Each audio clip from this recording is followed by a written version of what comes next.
If you've been paying attention, there's a debate going on out there about whether you should be buying a property with cash or using debt.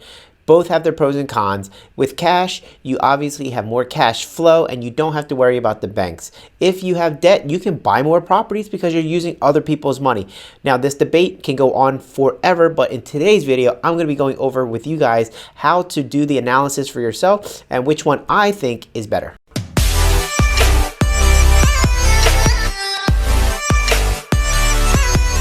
Hey guys, if you're brand new to this channel, I'm Hoan. Welcome to the Hoan Zone. This is where we help you multiply the assets you own. So this channel is all about helping you buy more assets to create more passive income so that you can live the life that you want. Now, when it comes to buying assets, you have a choice. You can either buy them with cash or you can buy them with credit. You decide, but how do you make that decision? If you listen to people like Dave Ramsey, he says never use debt. So you're gonna have to buy with cash if you're a follower of Dave's. And if you guys have been listening to me, I always tell you guys to use OPM, other people's money. That's just another form of debt. As I mentioned, both have pros and cons, so let's go into it, let's talk about it, and then let you decide which one you think is better. All right guys, let's get right into it. If you guys are a proponent of cash, if you are arguing that cash is better, then my question is, where is that cash going to come from? Think about the audience who's listening to your message. They're trying to buy real estate. They're trying to be a first-time investor. They're trying to be a real estate investor. Where are they going to get the cash from? Are they going to work really hard? Are they going to save up $150,000? Are they going to save up $200,000? How are they going to buy their first investment property? So that's my question. For those who say buy properties all cash, don't use debt, don't use credit, where will that cash come from? See, the thing is, I don't know if a person who's interested in buying a property will be able to come up with cash. Doesn't mean that they shouldn't become a real estate investor. So that's why I say that maybe they should get a loan. Maybe they should go out and raise private money, get a line of credit, go use other people's money to get started so that they're not just saving and saving and saving and saving. And think about this. Every month that you're saving, you're losing because of inflation. You are losing 7% every single year because the value of the dollar is going down. So if you're saving, you're losing. And if you're losing, you're a loser. I'm just kidding. But that's what Robert Kiyosaki would say, right? So what would you rather do? Wait, and then one day hope you buy a property, or use other people's money to buy the property today? That's your choice. So now the other argument that I hear from people who buy with cash say like, well, if you have credit, if you have debt, then you're going to have to pay interest. Well, my question is, how much does that interest actually cost you? If you can buy a property now and that property brings in, let's say $1,500, but your interest on that loan is say $300, then the other $1,200 is what you get to keep. Right now, you're going to have to pay for expenses and all of that. I understand that. But if it's $300, but you get an extra $1,200 or $1,500 is your revenue, then what's the big deal, right? You're using debt to pay for your liabilities. That, my friends, is good debt. I would much rather have good debt than to not have the additional income and not have that debt either, right? So I would use debt, buy a property or an asset that gives me passive income, and that passive income is significantly more than what that debt actually cost me. So no big deal. Now let's dig a little deeper in terms of that cost. So there's something called your cash on cash return, and that's actually how you should compare whether you want to use debt or cash to buy a property. This is how you analyze it. So you're using math to decide and not your emotions. Where I find people go wrong is they use their emotions. Oh, this person says this and this person says this and this person feels this, right? It's all of those feelings that will leave you confused. So what you want to do is start using math to figure out what your cash on cash return is so that you can create an answer that is actually based on something real, something tangible. So if you have a math equation showing you which one is the better answer, then there you go. That's black and white versus I feel like cash is better or I feel like debt is better. Let's look it up. So let's look at an example. All right, guys, so let's take a look at an example of a cash on cash return analysis. So on the left side here, we have cash. On the right side there, we have debt. On the left side, the property is $100,000 $1,000 that you're all in, and you get to rent it for $1,000 a month. Now, there are expenses, and let's say they're $300 a month. That's your taxes, insurance, maintenance, things like that, right? So what you're left over with is $700 a month. In this case, that's your cash flow because there's no debt, right? So you're getting $700 a month times 12. That's $8,400 per year that you're receiving. Now, because this is cash, what do we have into it? $100,000. So we're going to take that $8,400 per year and divide it by that $100,000 you have invested. So on your $100,000 investment, you're getting an 8.4% return. Now, let's take a look at the debt side. The $100,000 is still the purchase price of the property, but instead of putting $100,000 down, you only put $20,000 down, so 20%. So you put $20,000 down. Now, it's the same $1,000 in rent minus the same $300 in expenses. Those are the same. So it's $700 a month in NOI. That's what's over here. So the same $700 per month is over there. Now, the difference is now you have $380 per month in debt. Okay, so you're paying $380 per month in debt. So your cash flow is $320 per month. Multiply that by 12 and you get $3,840 per year. But now this is where the fun comes in. You're dividing by $20,000, not $100,000. So when you divide by $20,000, because that's all the money that you have stuck in the deal, that's a 19% return, right? 19% return on your $20,000. $3,840 versus the 8.4% return in the all cash scenario. What this really means is if you had $100,000 in cash, you're able to buy 5 of these properties with $20,000 down, and 5 properties.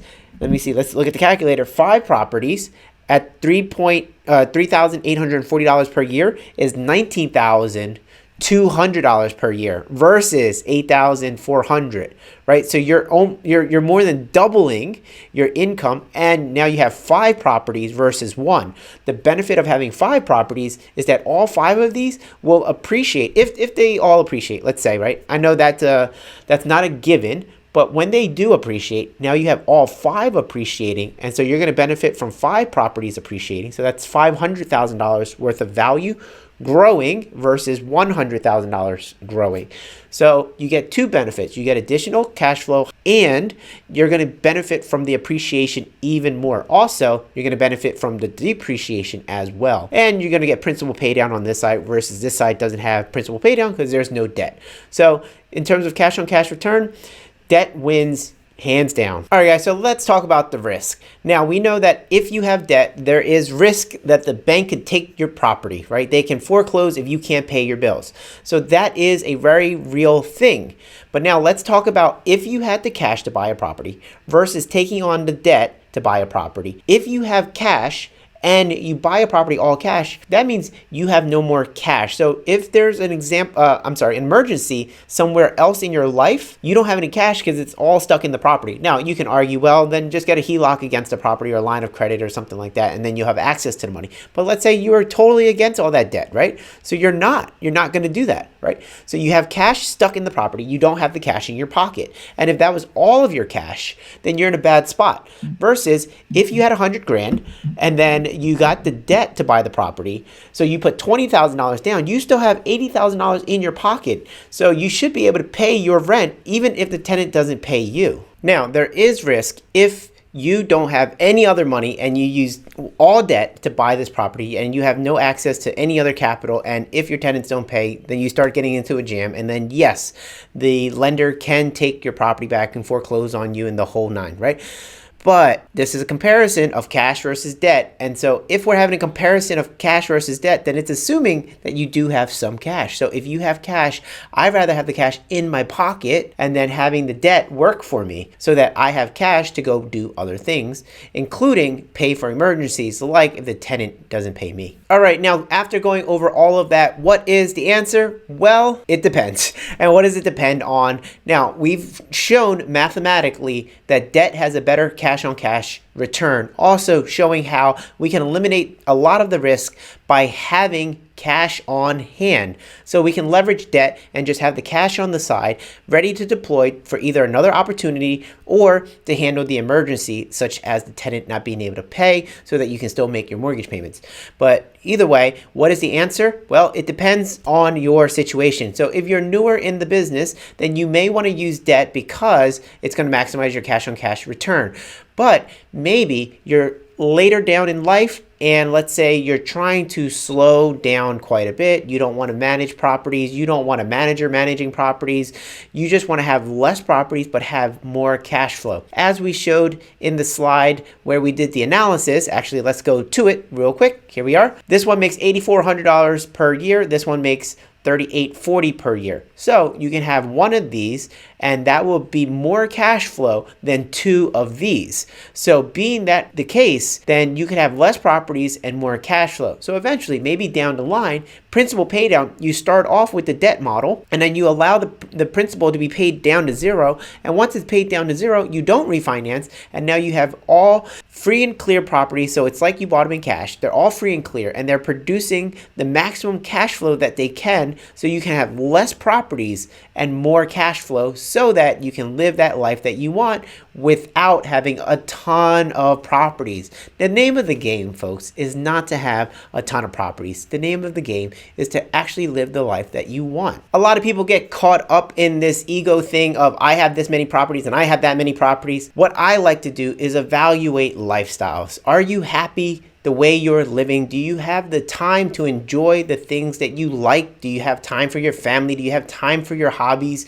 Are you healthy and fit? Do you have the actual good life that people portray on Instagram, right? Is that your actual life?